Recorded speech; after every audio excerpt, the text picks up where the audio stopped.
Assalamualaikum warahmatullahi wabarakatuh. Hi everyone, my name is Shafa. I'm from 10th class. Here I will reading short story entitled The Shellfish Yet. Every afternoon, as we are coming from school, the children used to go and play in the Giat garden. It was a large, lovely garden with soft green grass. Here and there over the grass stood beautiful flowers like stars. And the day with 12 peach trees and in the springtime broke out into delicate blossom of pink and purple. And in the autumn bore rich fruit. And the bird sat on the thread and sang so sweetly that the children used to stop their game in order to listen to them. How too happy we are here, they cried to earth older. Hello, my name is Annisa Aziza. Here is my tour as person 2 in this story. One day, the giant came back. He had been to visit his friend, the cornice ogre, and had stayed with him for 7 years. After the 7 years were over, he had said all that he had to say, for his conversation was limited, and he determined to return to his own castle. When he arrived, he saw the children playing in the garden. "What are you doing here?" He cried in a very gruff voice, and the children ran away. "My own garden is my own garden," sighed the giant. "Anyone can understand that, and I will allow nobody to play in it but myself." So he built a high wall all around it and put up a notice board. Hello, I am Ashila Fauzia. Three survivors will be prosecuted. He was a very selfish giant. The poor children had nowhere to play. They tried to play on the road, but the road was very dusty and full of hard stones, and they did not like it. They used to wander around the highway when their lessons were over and talk about the beautiful garden inside.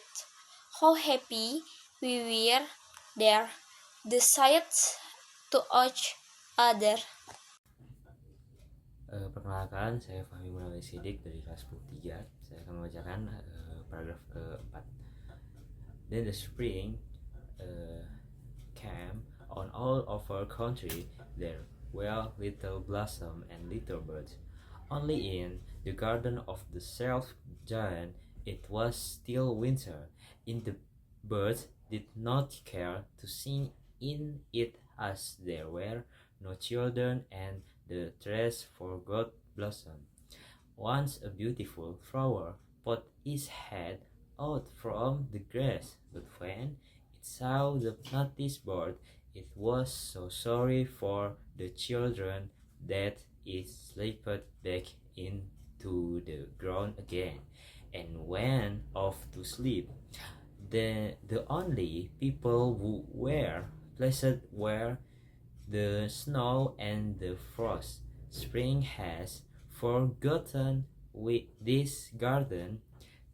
They cried, "So we will live here all the year round."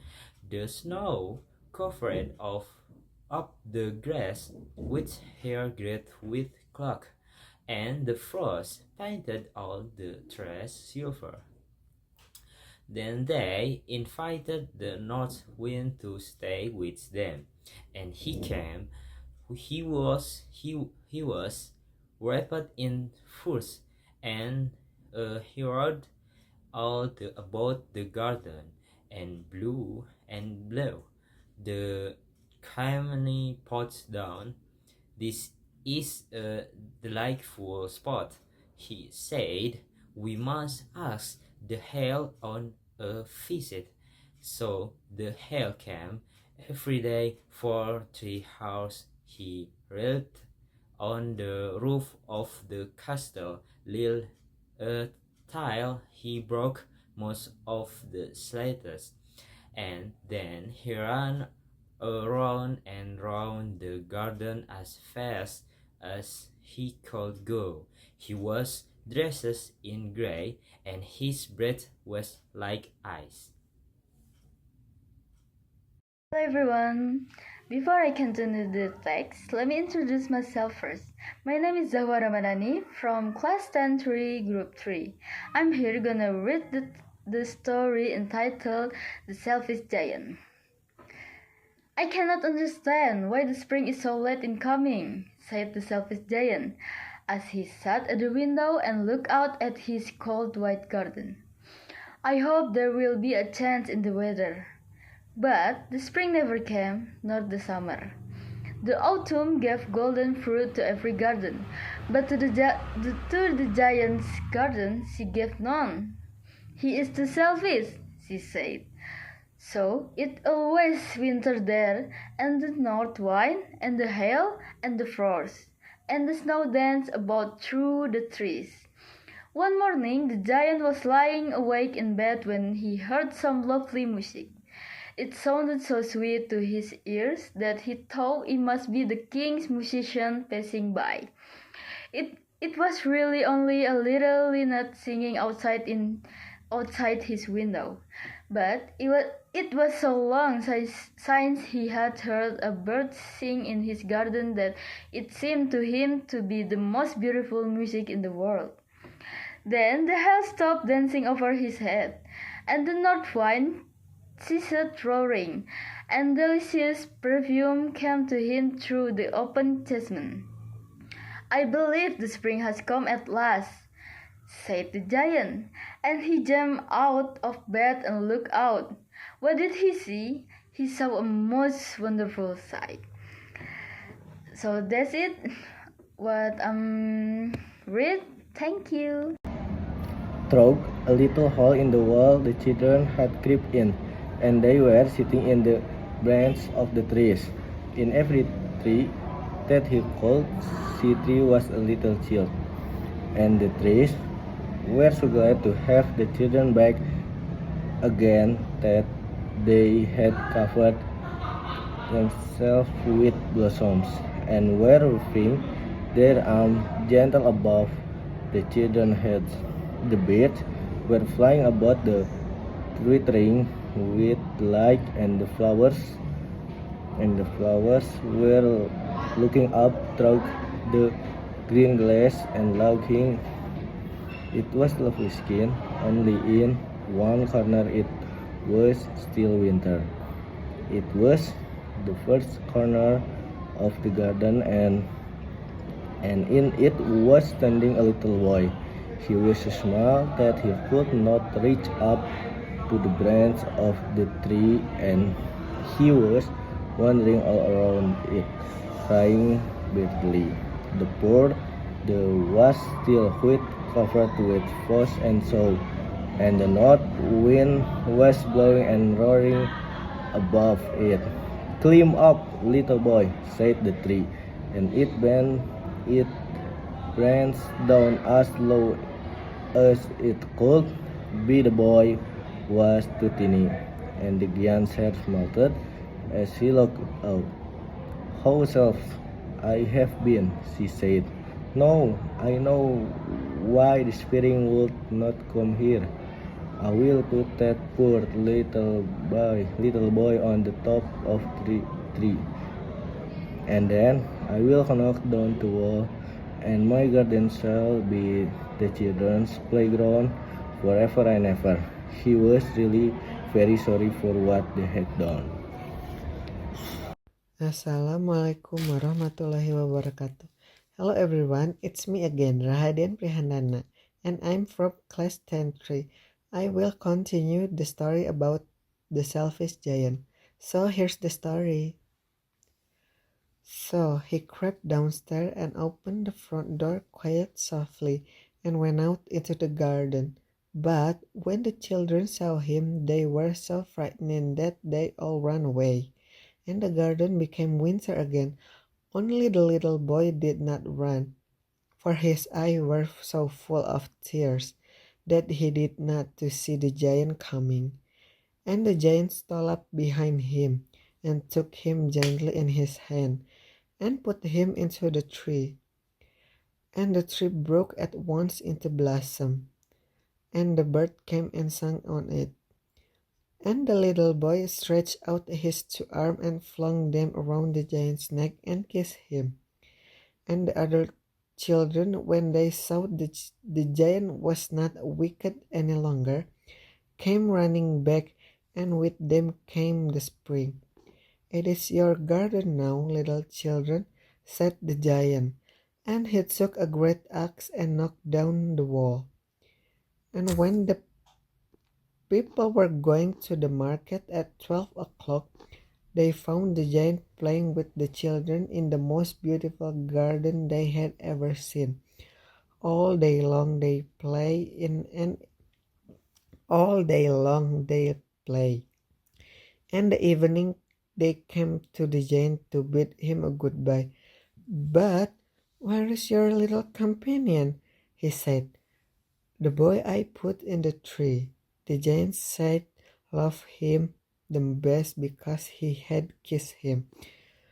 "We don't know," answered the children. "He has gone away. You must tell him to be sure and come here tomorrow," said the giant.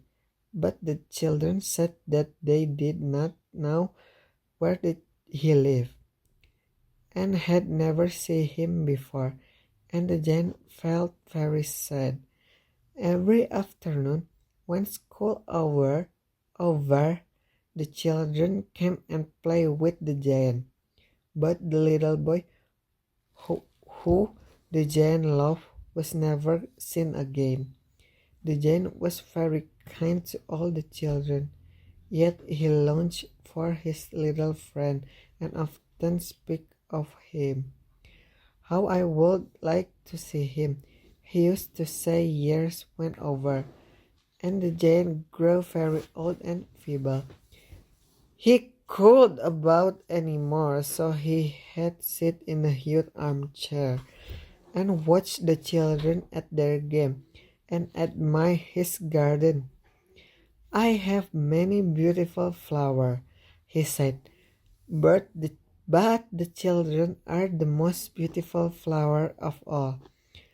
One winter morning, he looked out of his window as he was dressing.